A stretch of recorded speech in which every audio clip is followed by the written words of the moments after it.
Did you know that paradigms control the results in your life? That's true. They have the power over everything from your relationships to your income. And when you shift your paradigm, everything in your life improves. Hello, I'm Bob Proctor, and I want to welcome you to Paradigm Shift, where we're going to show you or teach you how to make dramatic improvements in the quality of your life. I picked up an old saying a number of years ago that I truly love. The main thing is to keep the main thing the main thing. Do you know, Steve Bow one time said God's gift to us is more talent and ability than we'll ever hope to use in our lifetime. And our gift to God is to develop as much of that talent and ability as we can in this lifetime. To do that, we're going to have to understand who we are. We're going to have to understand what makes us tick, why we do some of the things we do, and why we don't do many of the things that we'd really like to do. We live in a very fast-changing world. I think Bill Gates put it very well. He said, one thing is clear. We don't have the option of turning away from the future. No one gets to vote on whether technology is going to change our life. Think about that for a moment. You know, I could take you back a long ways back to around 1970. I had the very good fortune of being on a program with Eric Hoffer. Now, Eric Hoffer's long gone, but he was an incredible man. He wrote a great book called The True Believer. He said, in times of change, the learners will inherit the earth, while the learned find themselves beautifully equipped to deal with a world no longer exists. Think of that. In times of change, the learners will inherit the earth, while the learned find themselves beautifully equipped to deal with a world that no longer exists. Do you know we can go all the way through our educational system and miss out on one important subject? We don't study ourselves. Oh, we get into a little bit of psychology and a little bit of this and a little bit of that, but very few people understand who they are. Do you know, inscribed over the Ark of Apollo at Delphi are two words: know thyself. We should know thy high self. You see, if we're going to take what Steve Bow said to heart, that God's gift to us was more talent and ability than we'll ever hope to use, and our gift to God is to develop as much of that as we can, we're going to have to understand how to develop it. And you know, as we get into this program on Paradigm, you're going to understand more about yourself. I spend a lot of time helping people understand how the mind functions, because if we don't understand how the mind functions, you're never going to shift to paradigm. And a lot of people say, you know, Bob, you're being too repetitive. Do you know, that's how paradigms are formed. And that's exactly how they're going to change. Solomon put it very well one time many years ago. He said, in all you're getting, get understanding. Well, we want to understand how our mind functions. And it's through the repetition of the ideas that understanding starts to develop. There's only one way to develop understanding, and that's through study. There isn't any other way of doing it. Now, Joel Barker wrote a book on paradigms. I've quoted him many, many times. In fact, I repeat the same thing over and over again because it's that important. He said to ignore the power of paradigms to influence your judgment is to put yourself at risk when exploring the future. I don't want to put myself at risk when exploring the future. I want to know exactly where I'm going to go and what I'm going to do.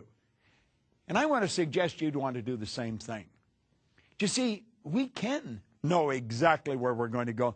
We can take a pen and sit down and decree with absolute certainty of what our life's going to be like. I call that treasure mapping. You know, Solomon said, where there is no vision, the people will perish. Well, he was right. We've got to build a clear vision of what we want to do with our life. And it isn't going to be simple. Now, you and I think in pictures. And very, very few people have an image when it comes to the mind.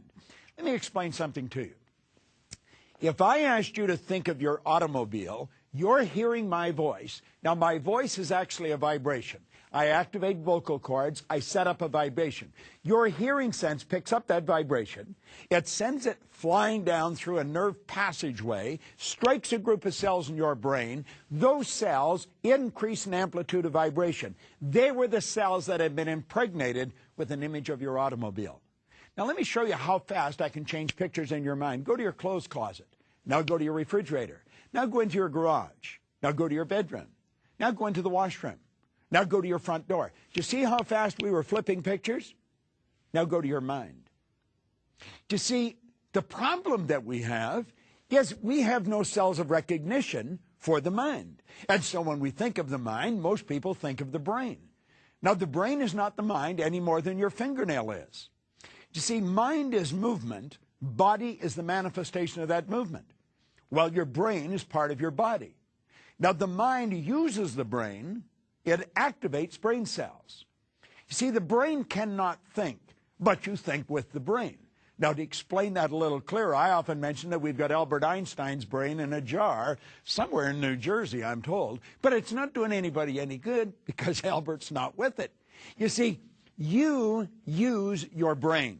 Just same as you use your hand, you use your feet, well, you use your brain. You activate brain cells. Now, we've got an abundance of brain cells that we want to educate. We want to impregnate with pictures and build a picture of the mind.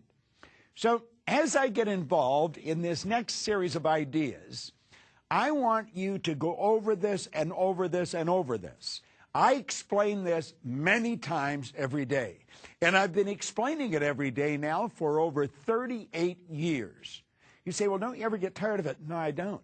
Because you see, the more often I go through it, the more I understand it myself. You know, Hubbard put it very well. He said, when you read a good book through the second time, you don't see something in it you didn't see before. You see something in yourself that wasn't there before.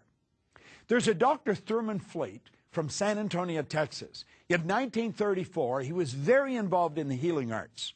And he said, we've got a very serious problem. We're not going to see any health until we start to treat the whole person.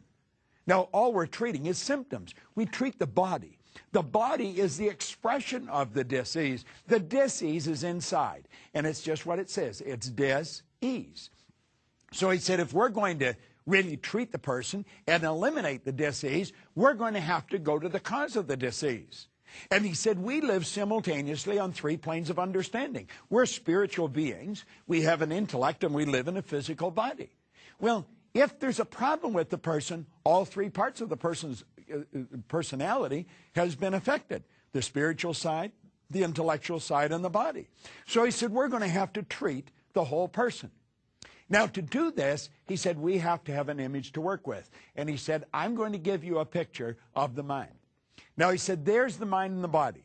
If you're in any seminars that I do, I don't care whether here on the show or a live seminar, I am going to have that in front of you all the time. Get familiar with it. In fact, get to like it. Now, when I look at that drawing, I think of me. When I think of me, I see that drawing. I think of me as mind and body. If I were working with you, I'd be watching your body just like a hawk. I'd be super sensitive to the energy I was picking up from you. And that's going to tell me what's going on inside. See, we hide nothing. Everything that goes on the inside, we show up on the outside. Now, there's 2 parts to the mind. There's the conscious mind and the subconscious mind. One's called the intellectual mind, and the other's called the emotional or the universal side of the mind. So when we get studying these 2 parts, we want to understand how they function, because they function totally different. Now, the conscious mind is the part that we think with. It's the thinking mind. This is the part of our mind where we can accept or reject. Let's suppose you're reading a newspaper and you see where the economy is going down. Do you know that during the Great Depression of the 30s, there were people earning millions of dollars? The economy didn't go down for everyone. The economy went up for some. We are in control. We were given dominion over. Do you know what our problem is? We haven't learned how to take dominion over. We were told we were given dominion over the fish of the sea, the fowl of the air. You know, and we've done that. We can swim deeper and faster than fish. We can fly higher and faster than birds. You know what we haven't learned to do? We haven't learned to walk across the face of the earth like brothers and sisters. We haven't learned to take control over our own life. Now think about this for a moment.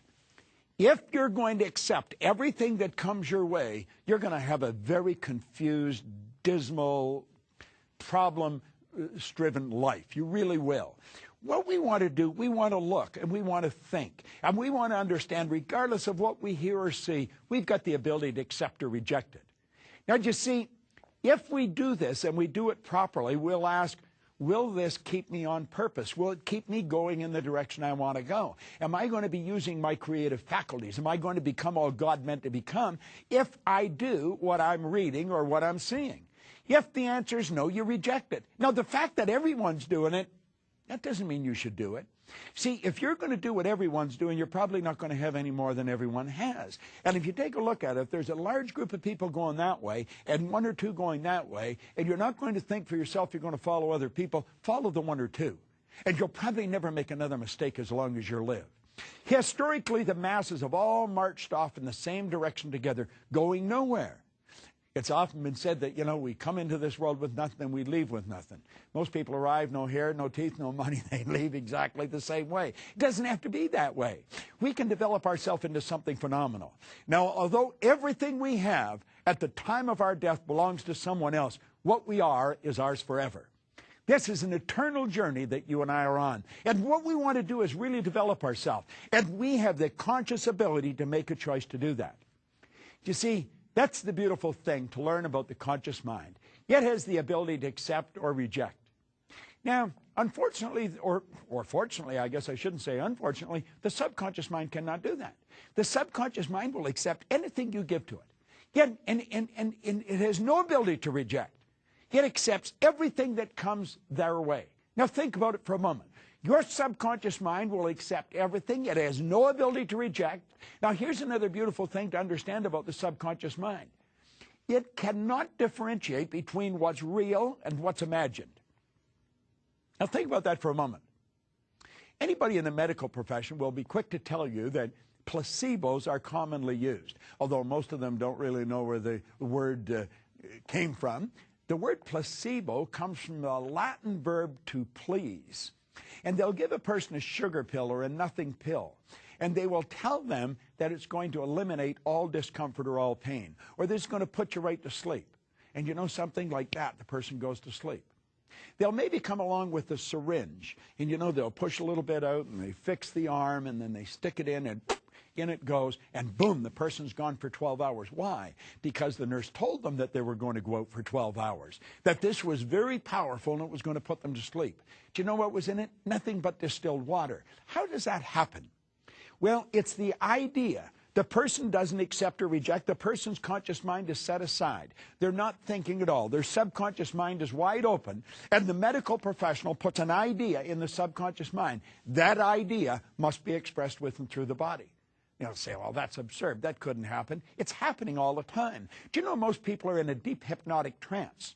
Hypnosis is nothing but suggestion. That's all it is. It's an idea that's given to the subconscious mind, and of course, whatever is impressed must be expressed. Your subconscious mind has no ability to reject. It'll accept anything you give to it. Now, I have talked about this an awful lot, and yet most people don't seem to get it. I want you to go back to the time, mentally, take yourself back to the time when you were born. When you arrived on the scene, do you know that you had no conscious faculties?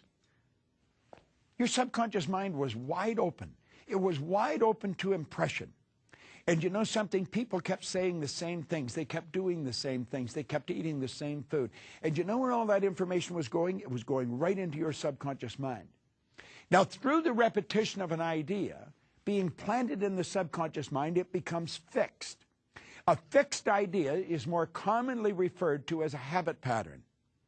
Stop and think of what time you get up. You generally get up at the same time every day. You know why? It's a habit. It's a habit. If you sleep in, you generally sleep in every day. It's a habit. I want you to stop and mentally go through the routine that you go through when you get out of bed. It's a habit. There's no thought given to it. You automatically move into action.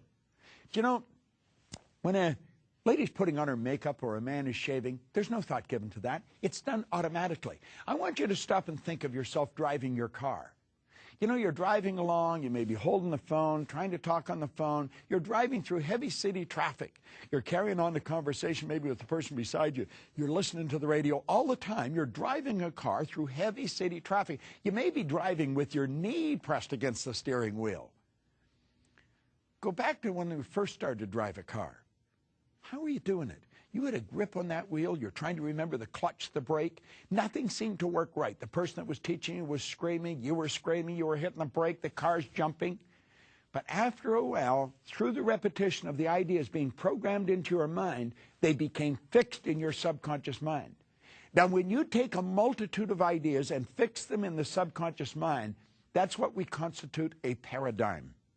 So you see, your paradigm is your subconscious conditioning. It's in every cell of your being. Now, you know, some students are programmed, their paradigm keeps their grades at around a C level, failing. Yet they have the intelligence to ace every exam they sit down at.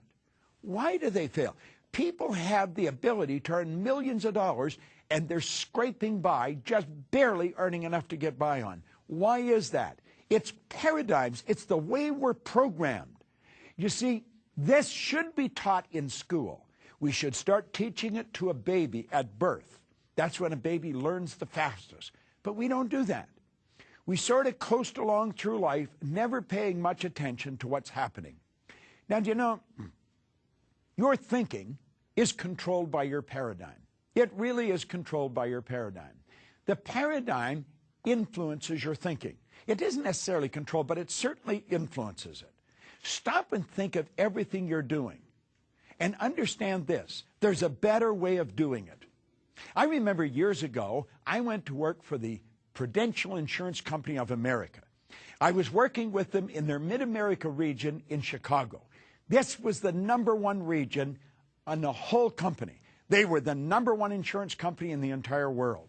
They had 20,000 district agents, and in the 100-year history of their company, they had never had one person write $5 million a year.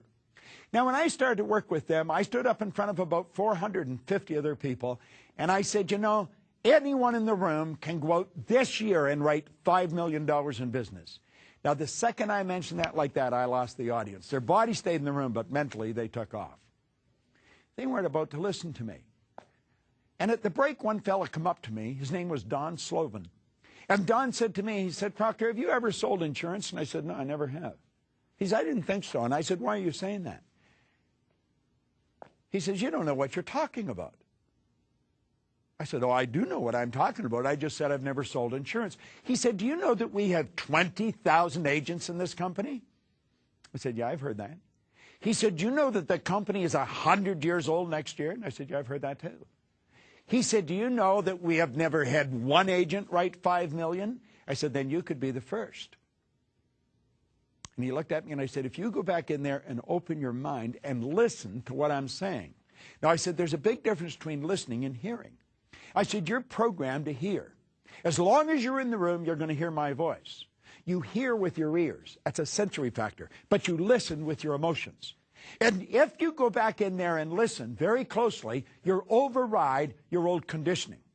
And you know that I could show you just do two things different, and you'll change your life. He said, okay, I'll do that. I said, you're programmed to operate the way you operate. I said, you follow a routine. When you get out of bed in the morning, you go through a routine. And I'm not going to ask you to change the routine. I'm only going to ask you to change two things, just two.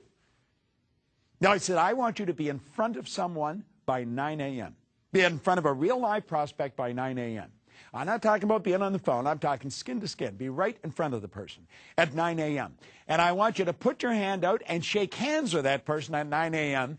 Then I want you to ask that person to buy $100,000 worth of insurance. You don't have to sell them. You don't even have to sell them. Just ask them to buy. That's it. He said, that's all I have to do. I said, yeah. He said, well, that would be a breeze. And I said, no, it wouldn't. Because I said, you're not programmed to do that. Now, think about it for a few minutes. I don't know where you are at 9 o'clock, Don, but it's highly unlikely that you're in front of a real live prospect. And I want you to go back and think of the average size insurance policy that you sell. Now, this was a number of years ago, and $100,000 was a respectable amount of business. He said, listen, I'm going to do that. If I can write the $5 million, I'll write it. Now, that was around August. He said, you said we could do it this year. The year's over half gone. I said, then it isn't going to take you as long to do it. Do you know the second week in December, he had $5,200,000 worth of business on the books, and he closed the year with a little better than $6 million. And there was a whole string of people following him. Do you know that the Prudential sales went up by hundreds of millions of dollars in that area? There was around 3,000 salespeople, and I got them all working on the idea of being in front of somebody at 9 a.m. Now, it sort of became the thing to do. What did they do prior to that? They used to go to their office at 9 a.m. They weren't selling any insurance there, but they went there. They were shuffling lead cards. I don't know what they were doing. They thought they were working. Do you know something? If you're on commission and you're not in front of a prospect, you're unemployed. It's that simple. And think of this. The paradigm's controlling the behavior. Don Slovin's sales went through the roof. The company's sales went through the roof. Now you'd say, well, why weren't they doing that before? Beats me. Didn't understand the paradigms, I guess. It wasn't part of the training program. They were sending out psychologists to shadow what I was doing, trying to figure out what I was doing. You see, my own income went from $4,000 to over $1 million, and I wasn't satisfied with that. I wanted to know why it did. And I knew there was more to it than me reading a book and listening to a recording. And so I used to buy the books and the recordings, give them to everybody. Nothing happened. And I thought somebody has to know why I changed, and they've either written it in a book or they're talking about it. And if I have to read every book that was ever written, I'll do it. And I started to study. And I never stopped studying. I have worked with some of the most brilliant people in the world. And I have found that you and I are programmed. And if we don't learn how to change the programming, nothing's going to happen. See, the programming controls your thinking. Most people wouldn't even think of writing the $5 million at that time because no one had ever done it. The fact that no one's ever done it is a good reason to do it. I want you to think about your income. Where's it at? Whatever it is. Do you sit down and think, how could I earn that much in a month? Let's take a person that's earning $50,000 in a year. How could they earn it in a month? When I first met my wife, she was selling insurance. That's how I met her, around 28 years ago. She had been working at it for 4.5 years. She was earning $24,500 a year. And I said, why would you work all year for that kind of money?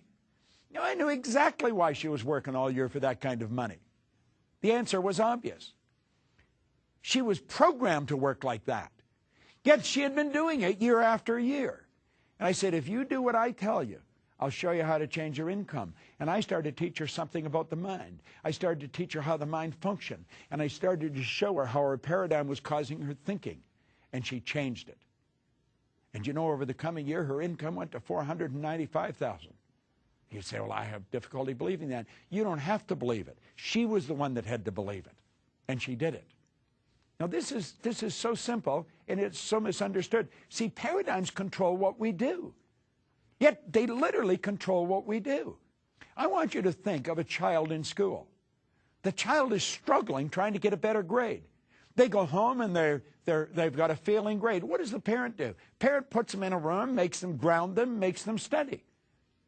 Wants them reading and studying their lessons. That's not their problem. These kids know how to ace the exam. Their behavior, what they're doing, is controlled by a paradigm. They're programmed to get the grades they're getting. I was programmed to get poor grades in school. I had a poor self-image. I had low self-esteem. You see, the paradigm controls what you do. Take a look here for a moment. I want you to imagine that you've got all these books stored in your conscious mind. You see, school gave us the information. The problem is school never taught us how to alter the paradigms. So we frequently don't do what we already know how to do and that we believe we can do. Just doesn't happen. Now think about it for a moment. I remember in the Navy, my commanding officer used to say, Proctor, why did you do that? And I said, I don't know, sir. He said, what do you mean you don't know? You know better. I know. Well, why did you do it? I don't know. I got in the Navy. Every job I had, they'd say, Proctor, why did you do that? See, I was doing things I didn't want to do. I was getting results I didn't want to get, and I was doing them anyway. And they'd say, why'd you do that? I don't know. What do you mean you don't know? You know better. I know. Why are you doing that? I don't know. But I could take you right back to I was a little kid in school, and the teachers say, why are you doing that? And I'd say, I don't know. They say, what do you mean you don't? You know how to do better. I know. Why don't you do it? I don't know. And they didn't know either. See, they didn't understand that I was programmed to do what I was doing. Yet it was automatic. I wasn't even thinking. I was just moving into action. Do you know you can sit down with a person and they'll promise you, just as sure as it's going to get dark tonight, they're never going to do it again, whatever it is. You'll see a person say, I'm not eating anything white. I'm not eating anything sweet. I'm going to stay on this diet. 15 minutes later, they're into a big piece of chocolate cake. Why is that? It's because they're not in control. The paradigm's in control of them. Now, the paradigm doesn't have to control you, but in 99 cases out of 100 it does. It's not that we don't know what to do, we do know what to do. Our problem is we're not doing what we know how to do. That's the problem. We've got the information, and that's why we keep getting the same results. You see, the student that gets poor grades in school can get a better grade. If you've got a student that's getting poor grades, their problem isn't studying. That's not their problem. Sit down with them, help them understand who they are. Take this little model of the mind and the consciousness, subconscious, and start teaching it to them. Someone was asking me one time, how do you teach it to kids? And I said, the same as you teach it to adults, only it's easier to do. You see, children are making up their mind. Adults have got to change their mind.